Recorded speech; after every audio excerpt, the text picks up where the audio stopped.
You'd think America is always moving forward, that every town gets a fair shot. But in Arizona, there are places that feel like time just locked the door. Hundreds of homes sit quiet. Storefronts stay shut for good.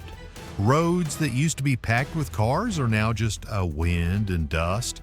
And the scariest part is how normal it looks. No big explosion, no dramatic headline. Sometimes all it takes is an interstate pushed a few miles the wrong way, a gold mine that stops paying, or a fire that sweeps through the heart of town. Suddenly, everything changes. Some places turn into historic ruins. Some still have a few people hanging on, but the town feels like it's barely breathing, counting down the days until the last resident finally leaves. Today I'm taking you through 10 Arizona towns that got left behind. Number 10. Ash Fork. You know that feeling when you're on a road trip flying down the interstate and you see a town name on a sign, but you do not even slow down? Ash Fork is that town. It is sitting up in northern Arizona on Old Route 66, the kind of place you can pass in 30 seconds and never realize it used to matter. Back then, Ash Fork was not just a dot on the map. It was a stop, a real stop. Trains came through, people got off, stretched their legs, grabbed a meal, maybe even stayed the night. In the early 1900s, there was a proper railroad hotel here, the kind of place that made this little town feel bigger than it was. Then, Route 66 turned places like this into roadside gold. You can picture it. Bright signs, full booths, dusty cars pulling in for gas and pie, everybody headed somewhere. And then the world did what it always does. It found a faster way. The railroad shifted routes, and that was the first punch. The second punch came when fire hit downtown in 1977, tearing through the heart of the town. Just when you think it cannot get worse, the interstate arrives. In 1979, I-40 bypassed Ash Fork, and the traffic that kept the lights on simply stopped showing up. Another big fire in 1987 finished off what was left of that old business strip. It is not one dramatic collapse. It is more like the sound of a sink draining. Slow, steady, and then suddenly quiet. Today, Ash Fork feels small because it is small. Only around 580 people live here now. You look around and you can almost hear the empty space. But here is the twist. Ash Fork is not just surviving on memories, it calls itself the flagstone capital of the world. Because the stone business still moves through here, still puts trucks on the road, still keeps a reason for people to clock in. And if you want proof the town still has a pulse, there is a little Route 66 museum where you can walk in, see the old stories preserved, and feel like somebody refused to let this place disappear. And when you pull back onto the road, there's this long stretch of original Route 66 still sitting out there, like a ribbon of pavement refusing to die. Follow it west and you will hit a place that almost got erased the same way, except what happened next is the part people do not expect. Number 9. Seligman. You ever get off the interstate for gas and the town you roll into feels like it is holding its breath? Like it is waiting to see if you will stay 5 minutes or 5 hours? That is Seligman. It is up in northern Arizona on Old Route 66, and it has this funny way of making you feel like you just stepped into a postcard that somebody forgot to mail. For a long time, this place lived off the road. Back when Route 66 was the road, people did not just pass through, they stopped. They ate. They joked with strangers. They filled up the tank and asked what was coming next. One of the most famous stops here was a little drive-in place called the Snowcap, opened in the 1950s, built with this playful homemade energy. It is the kind of spot that reminds you America used to be comfortable being weird in public. A town like Seligman did not need skyscrapers. It just needed traffic and a reason to smile. Then in 1978, the interstate finally did what interstates do. It made the trip faster for everyone who was not from here. I-40 opened and bypassed the town just a few miles away, and the effect was immediate. You can imagine it like somebody turning off a faucet. One day, cars are lined up, and the next day, the street feels too wide. When the road that feeds you disappears, you do not slowly fade. you suddenly have empty booths, quiet motels, and a main street that looks like it is waiting for a parade that never arrives. But here is the part that makes Seligman different. The town did not just sit there and complain. A local barber named Angel Delgadillo, along with other residents, decided they were not going to let the story end like that. In 1987, they gathered and started pushing for Route 66 to be treated like history, not just an old road. That effort helped bring back the idea of historic Route 66, and it gave people a new reason to take the exit on purpose. Today, Seligman is still small, only around 700 people, but it feels louder than its size because it is leaning into what makes it special. The shops look like they want you to take photos. The jokes are part of the service. The whole place feels like a wink. And when you leave, you realize something. Some towns get bypassed and vanish. This one got bypassed, got stubborn, and turned being forgotten into a reason for people to come looking. The next place on this list does not get that kind of second wind. It gets silence. Number 8. Two guns. If you blink at the wrong time on I-40, you might miss the exit for Two Guns. And that is kind of the point. This place is a ghost town that still sits right next to the modern highway, like it is watching everyone speed past, daring them to take one tiny detour. Two Guns is out in northern Arizona east of Flagstaff, perched near the edge of Canyon Diablo. Even the landscape feels dramatic. You have open sky, dry wind, and this big cut in the earth that looks like it was made for an old western. And back in the Route 66 days, that drama was the business plan. If you could get travelers to stop even for 10 minutes, you could sell them a soda, a tank of gas, a souvenir, maybe a night in a little roadside motel. People kept trying to make it work here. A Texaco station, a trading post, a campground. At one point, even a small zoo. It was like somebody looked at the middle of nowhere and said, "We are going to build a reason for people to care." For a while, it did work. Route 66 was the river, and Two Guns lived on the current. But then the current moved, the interstate era hit, and the flow of travelers changed. If you are not on the main path, you do not get casual visitors. You get silence. And Two Guns did not just fade. It took hit after hit. A big fire in the early 1970s damaged one of the key stops, and the rest of the place never really recovered. The whole setup started feeling like a half-finished carnival after closing time. What makes Two Guns weirdly unforgettable is how much story it has for a place with no people. There is the famous old bridge nearby, tied to the earlier road history, still sitting there like a relic. And then there is the thing everybody whispers about, the so-called Apache Death Cave. Some people swear it is real history, others call it a tall tale dressed up to sell tickets.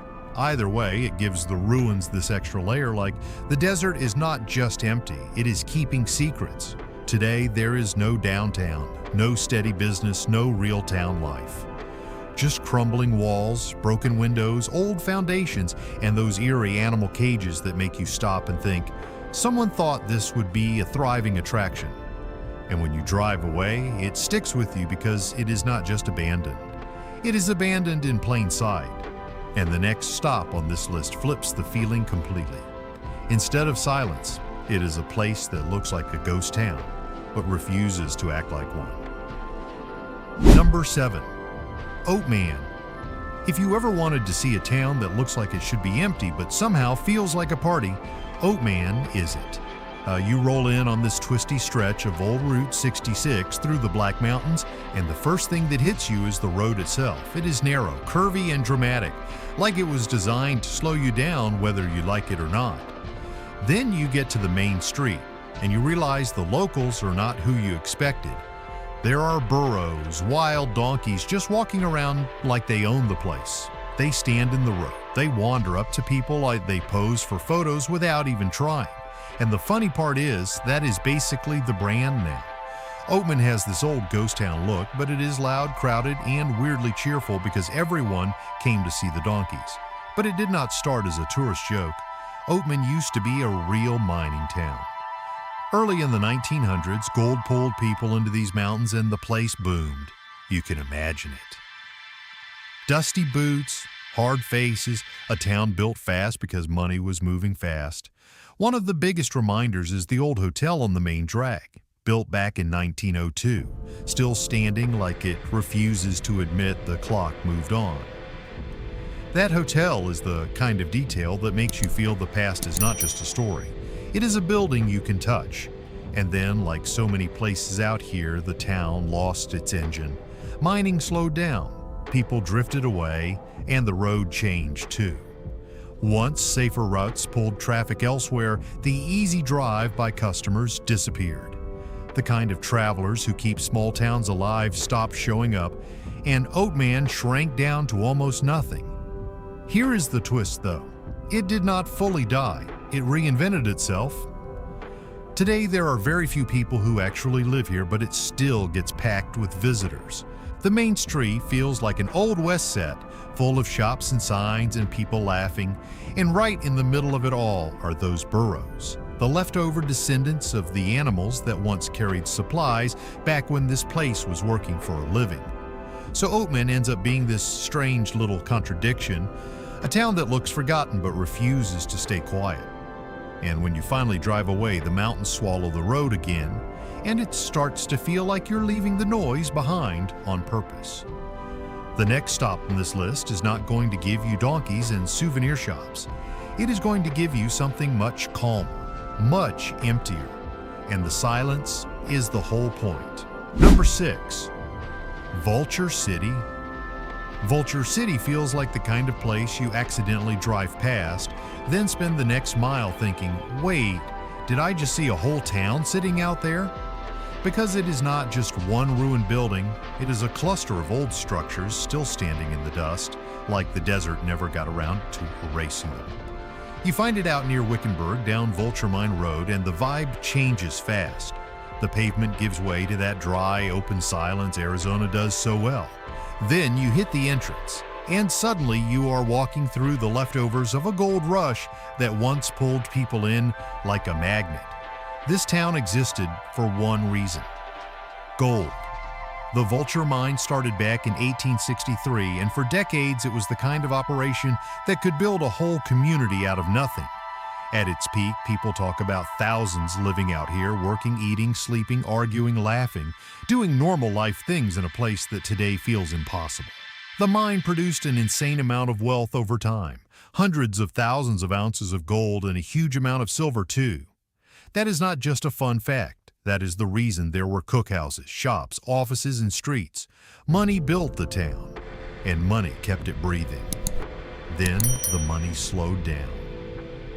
That is the part that always gets me about mining towns. They do not decline like a big city. They shut off like a lamp. When the mine closed in 1942, the reason to stay vanished. Workers left, businesses followed. The town did not have a second industry waiting in the wings. It was a one-engine plane, and the engine stopped. But here is what makes Vulture City different from the usual ghost town story. It did not collapse into a few scattered ruins. It stayed weirdly intact. You can still walk past buildings that have names and purpose. Like the old assay office where they tested ore, the cookhouse where people ate, little cabins where real lives played out. It feels less like abandoned and more like paused. Like everyone stepped out for a minute and just never came back. And there is one detail that hits like a cold gust of wind. They even have a landmark they call the Hanging Tree. You do not need a horror movie. A name like that does the work all by itself. Still, it is not all gloom. This place has been kept up enough that people can visit, wander around, and actually understand what a boomtown looked like from the inside. It is history you can walk through, not just read about. And when you get back in your car, you realize something. Vulture City is a ghost town. Yes, but it is a ghost town with its bones still showing. The next place on this list feels different, less like a preserved memory and more like the desert, just quietly winning. Number 5. Pearce is the kind of place that makes you do a double take. You drive into this quiet corner of southeastern Arizona, and you see it right away, the bones of an old mining town sitting there in the open, like somebody built a main street and then just walked off mid-sentence. But here is what makes it different from the usual ghost town story. Pearce is not completely gone. It is more like it is half awake, half asleep. The past is still standing, and the present is living right next door. This town popped up because of gold. Back in the 1890s, a guy named James Pearce found gold nearby, and suddenly the area had a reason to exist. A post office opened in 1896, which is basically the government way of saying, okay, you are real now. Then the railroad arrived in 1903, and that is when places like this really start to feel unstoppable. People came in for work, for paychecks, for the promise that they could strike it lucky or at least feed a family. By the time you hit the late 1910s, Pearce was doing pretty well for a desert boomtown. Around 1919, it had about 1,500 people. That is enough for schools, shops, and all the little everyday routines that make a place feel like a hometown instead of a camp. And you can still feel that version of Pearce when you look at the old buildings, especially the general store. It is the kind of storefront that makes you picture boots on a wooden floor and someone behind the counter who knows everybody's name. Then the problem shows up, and it is the same problem most mining towns have. They are built on one engine. When the mines slow down, everything slows down. Pearce started sliding in the 1930s, and by the late 1940s, when the mining era basically shut down for good, the town lost its reason to stay crowded. People moved out, businesses closed, the main street turned into a memory. And yet Pearce still feels strange because it is not abandoned in the middle of nowhere. There are still people nearby, still mail service tied to the name, still a sense that life did not vanish, it just shifted a few steps away. That is the twist. In Pearce, you can stand in front of a weathered old building and hear modern life somewhere off in the distance, like two timelines overlapping. If you want the emotional punch, there is an old cemetery not far off, quiet and simple. The kind of place that reminds you these were real families, not just a history lesson. And when you leave, the road keeps going into the next stop on the trail, where the feeling changes. Less half alive, more frozen in time. Number 4, Fairbank. Fairbank is one of those places that does not feel scary. It feels quiet in a different way, like somebody took an old town, set it gently beside a river, and told it to stay still. You pull into this little historic town site in southeastern Arizona, and the first thing you notice is how alive the surroundings are. The cottonwoods, the birds, the breeze along the San Pedro River. Then you look at the buildings and realize the town itself is the part that stopped moving. Back in the day, Fairbank mattered because of one simple thing. It had the railroad. Tombstone was the famous name, the flashy silver boomtown everyone talks about, but Fairbank was the practical side of that story. It was the closest rail stop. That meant people, supplies, mail, and business all flowed through here like a back door into the Wild West. You can picture it. Dusty wagons rolling in, crates getting unloaded, travelers stepping off a train, somebody running to the telegraph, somebody else heading straight for a drink. Fairbank officially got its name in the 1880s, and for a while it was a real little working town. Not huge, but busy enough. Census numbers show it reached a few hundred people at its peak, and even that is enough to feel loud in a place like this. A few hundred bodies means a school, a store, a hotel, a saloon. It means kids running around, someone complaining about the heat, someone getting up early to work. Normal life, just planted in a rough landscape. Then the reason for Fairbank started to slip away. When Tombstone's boom cooled off and the region's transportation needs changed, the town that lived on rail traffic did what rail traffic towns do. It shrank, slowly at first, then faster. By the 1970s, it was basically empty, and the last residents were gone. Now the population is zero, but the town is not erased. It is preserved. That is the twist with Fairbank. It is a ghost town, but it is not a pile of rubble. It is more like an outdoor museum. The Bureau of Land Management manages it, and you can walk the streets, read the signs, and stand inside the old schoolhouse that was restored and turned into a little museum and visitor center. It is the kind of place where history does not feel like a textbook. It feels like a room people left behind. And the river keeps flowing right beside it, like time did not even notice the town fading out. When you head back to your car, it leaves you with this strange feeling. Fairbank is the calm version of being forgotten.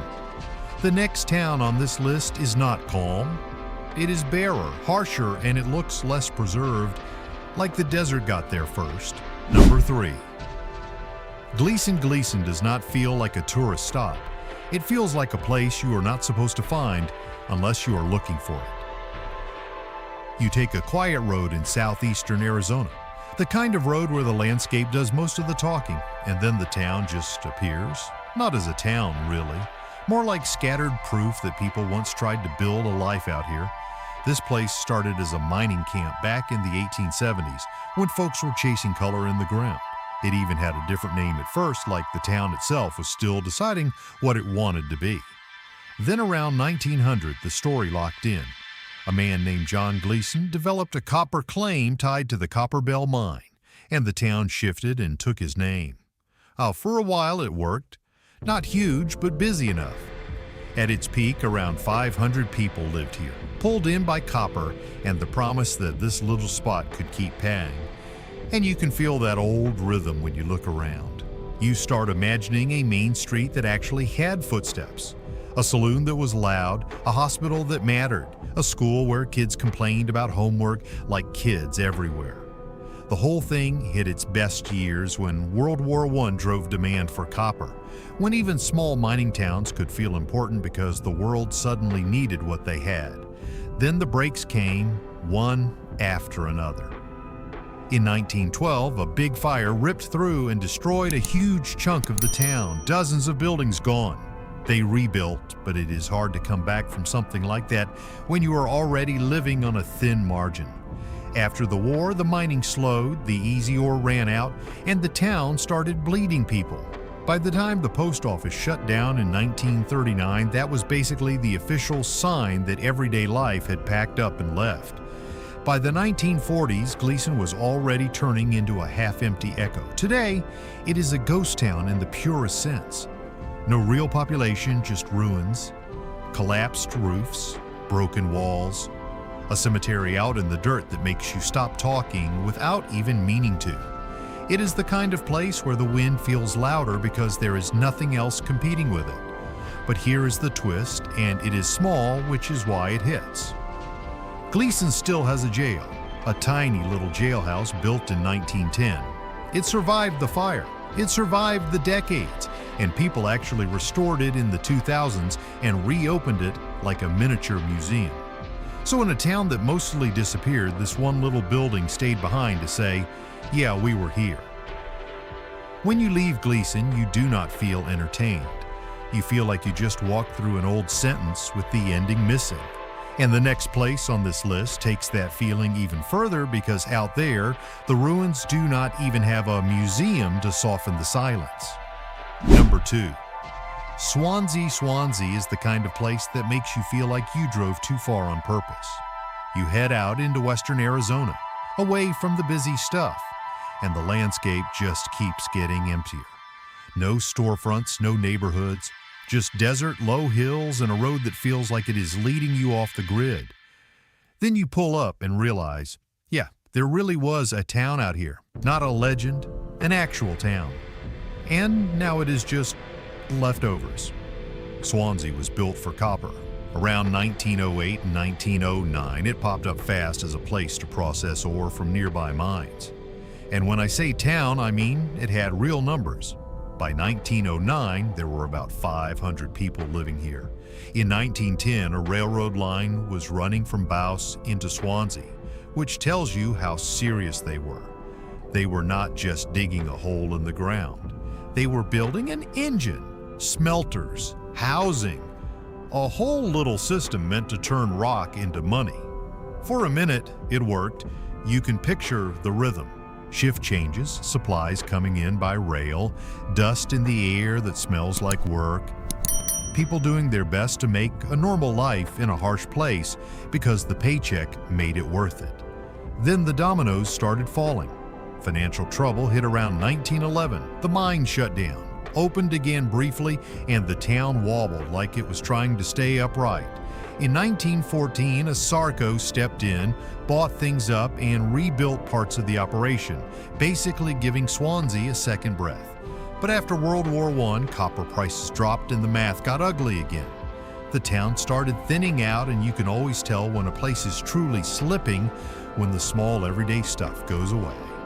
Swansea's post office closed on June 28, 1924. That sounds like a boring detail, but it is not. A post office is mail, connection, routine. When that closes, it is like the lights going out in a hallway. The mining limped along for a while longer, but the long slide ended in 1937, when the operation shut down for good, tied to the hard realities of the Depression era. And after that, Swansea became what it is now. Today, you walk around and it feels like the desert is slowly taking its receipts back. Adobe walls are still standing in places. Foundations are scattered like footprints. Old rail stuff sits where it was left. There are even cemeteries, quiet and plain, reminding you these were real people, not characters in a story. And the craziest part is how silent it is. No soundtrack, just wind. Swansea is what left behind looks like when there is nothing around to distract you from it. When you get back in your car, you are not thinking about souvenirs. You are thinking about how fast a whole town can appear and how fast it can disappear. And the next stop on this list carries that same feeling, but with a different kind of punch. Because that one did not just fade. It got erased. Number 1. Charleston. Charleston is the kind of place that feels like it should still be there. Not in a romantic way, more like in a practical, common sense way. You are near Tombstone, near one of the most famous Wild West stories in America. And you would assume the towns around it would have leftover signs, gift shops, something. But Charleston is different. Charleston is what happens when a town does not just fade, it gets wiped down to a trace. Back in 1879, Charleston was built for a job. Not for glamour, not for tourists. It was basically the work town for the mills across the San Pedro River, where they processed silver ore coming out of Tombstone. Picture a busy little place on the river, people walking to shifts, wagons moving, smoke in the air from industry, money in pockets because the machines were running. At its peak, there were around 400 people here, which in a place like this is enough to feel like a real community. And for a moment in the early 1880s, the whole area was pulling serious value out of the ground. One year, the mills were handling something like $1.4 million worth of silver bullion. That is not a small-time hustle. That is a boom. Charleston even had its own post office, opened in 1879. That is one of my favorite details because it makes it real. A post office means mail, schedules, families, the boring everyday stuff that turns a camp into a town. Then the dominoes hit, and they hit fast. In 1886, Tombstone's mines got hammered by flooding, and when the silver slows down, everything connected to it starts choking. The mills do not need as many workers. The paychecks stop. The reason for Charleston weakens overnight. And then came the kind of punch you cannot plan for. In May of 1887, a major earthquake in the region damaged the town's adobe buildings badly. That is the moment the story turns from decline to done. It is hard to rebuild when the money is already leaving and the walls are literally cracking. By October of 1888, the post office closed.